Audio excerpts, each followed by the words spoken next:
પ્રગતિપથ યાત્રા અંતર્ગત ગતિશક્તિ વિશ્વવિદ્યાલયની મુલાકાત યોજાઈ વડોદરા ખાતે રાજ્ય સરકારની પ્રગતિપથ યાત્રા અંતર્ગત ગતિશક્તિ વિશ્વવિદ્યાલયની વિશેષ મુલાકાત સફળતાપૂર્વક યોજાઈ હતી। કાર્યક્રમમાં વડોદરાના mayor Gitaben Makwana, deputy mayor Aditya Patel, Shwetaben Machhi સહિત વિદ્યાર્થીઓ, પ્રતિષ્ઠિત નાગરિકો અને વિવિધ ક્ષેત્રોના પ્રતિનિધિઓ ઉપસ્થિત રહ્યા હતા। વિશ્વવિદ્યાલયના વાઇસ ચાન્સલર ડો.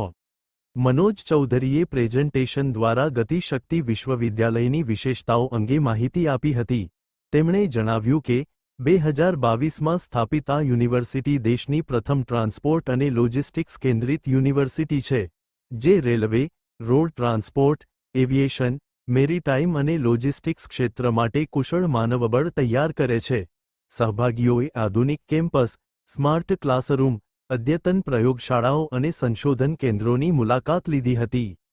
હાલમાં દેશના 23મી વધુ રાજ્યોના 1000મી વધુ વિદ્યાર્થીઓ અહીં અભ્યાસ કરી રહ્યા છે। યુનિવર્સિટીના એરબસ, એમેઝોન અને સાયમેન્સ જેવી પ્રતિષ્ઠિત સંસ્થાઓ સાથે સહયોગ છે તેમજ 600મી વધુ વિદ્યાર્થીઓને પ્લેસમેન્ટ મળ્યું હોવાનું જણાવાયું હતું। સ્વચ્છતા સપ્તાહ અભિયાનના ત્રીજા દિવસે જળાશયો અને જાહેર વિસ્તારોમાં સઘન સફાઈ ઝુંબેશ। વડોદરા જિલ્લામાં ચાલી રહેલા સ્વચ્છતા સપ્તાહ અભિયાન અંતર્ગત ત્રીજા દિવસે વિવિધ ગામોમાં સઘન સ્વચ્છતા ઝુંબેશ હાથ ધરવામાં આવી હતી। અભિયાન હેઠળ ખુલ્લા પ્લોટ, હેન્ડપંપ, નદી, તળાવ તેમજ નાળાઓની સફાઈ કરીને પર્યાવરણ સંરક્ષણનો સંદેશ આપવામાં આવ્યો હતો। ખાસ કરીને ગામના જળાશયો અને તેની આસપાસના વિસ્તારોમાં શ્રમદાન દ્વારા પ્લાસ્ટિક કચરો, ઘન કચરો અને અન્ય ગંદકી દૂર કરવામાં આવી હતી। સફાઈ કામગીરી સાથે ગ્રામજનોને જળાશયોમાં કચરો ન ફેંકવા અને સ્વચ્છતા જાળવવા અંગે જાગૃત કરવામાં આવ્યા હતા। ગ્રામજનોએ ઉત્સાહપૂર્વક ભાગ લઈ જનભાગીદારીનું ઉત્તમ ઉદાહરણ પૂરું પાડ્યું હતું। અભિયાનથી પ્રેરાઈ ગામના પરિસરને કાયમી સ્વચ્છ રાખવાનો સામૂહિક સંકલ્પ પણ લેવામાં આવ્યો હતો। કાર્યક્રમ દરમિયાન સ્થાનિક પદાધિકારીઓ, જિલ્લા પંચાયતના સભ્યો, સરપંચો, તલાટી કમ મંત્રીઓ, સ્વચ્છ ભારત મિશન ગ્રામીણનો સ્ટાફ તથા મોટી સંખ્યામાં ગ્રામજનો ઉપસ્થિત રહી અભિયાનને સફળ બનાવ્યું હતું।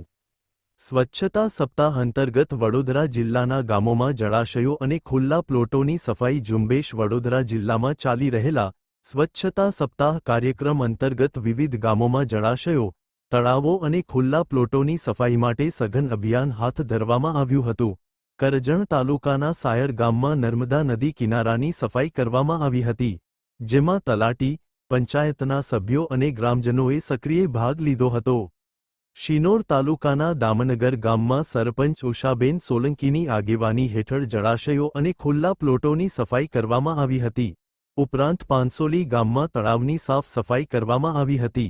કરજણ તાલુકાના કંબોલા ગ્રામ પંચાયતમાં તળાવની પાળ પરના જાડી ઝાંખરા દૂર કરી તળાવની સફાઈ કરાવવામાં આવી હતી। અભિયાનનો મુખ્ય હેતુ ગામોમાં સ્વચ્છતા જાળવી રાખવાનો, તળાવો અને હેન્ડપંપની આસપાસ ભરાયેલા પાણીનો નિકાલ કરીને મચ્છરોના ઉપદ્રવને અટકાવવાનો અને લોકોને સ્વચ્છતા પ્રત્યે જાગૃત કરવાનો છે। કાર્યક્રમમાં સ્થાનિક આગેવાનો, ગ્રામજનો તેમજ સ્વચ્છ ભારત મિશન ગ્રામીણના સ્ટાફે ઉત્સાહપૂર્વક ભાગ લીધો હતો। પદમલા પ્રાથમિક શાળામાં પ્લાસ્ટિક મુક્તિ જાગૃતિ અને સ્વચ્છતા અભિયાન યોજાયું। વડોદરા તા 10 જૂન રાજ્યવ્યાપી સ્વચ્છતા સપ્તાહ અભિયાન અંતર્ગત વડોદરા તાલુકાની પદમલા પ્રાથમિક શાળામાં પ્લાસ્ટિક મુક્તિ અંગે જાગૃતિ કાર્યક્રમ અને સફાઈ અભિયાનનું આયોજન કરવામાં આવ્યું હતું। કાર્યક્રમ દરમિયાન વિદ્યાર્થીઓને સિંગલ યુઝ પ્લાસ્ટિકના વધતા ઉપયોગથી પર્યાવરણ, પશુ પક્ષીઓ અને માનવ સ્વાસ્થ્ય પર પડતી હાનિકારક અસરો અંગે માર્ગદર્શન આપવામાં આવ્યું હતું। શિક્ષકો દ્વારા કપડાની થેલી સહિત પર્યાવરણ મિત્ર વિકલ્પો અપનાવવા અપીલ કરવામાં આવી હતી। જાગૃતિ કાર્યક્રમ બાદ વિદ્યાર્થીઓ અને શિક્ષકોએ શ્રમદાન કરી શાળા પરિસર, રમતગમતના મેદાન તેમજ આસપાસના વિસ્તારોમાં સફાઈ હાથ ધરી હતી।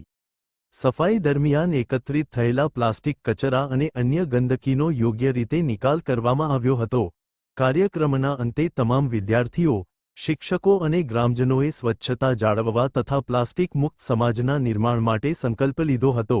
સમગ્ર કાર્યક્રમમાં સ્થાનિક ગ્રામજનોનો પણ ઉત્સાહભર્યો સહયોગ મળ્યો હતો।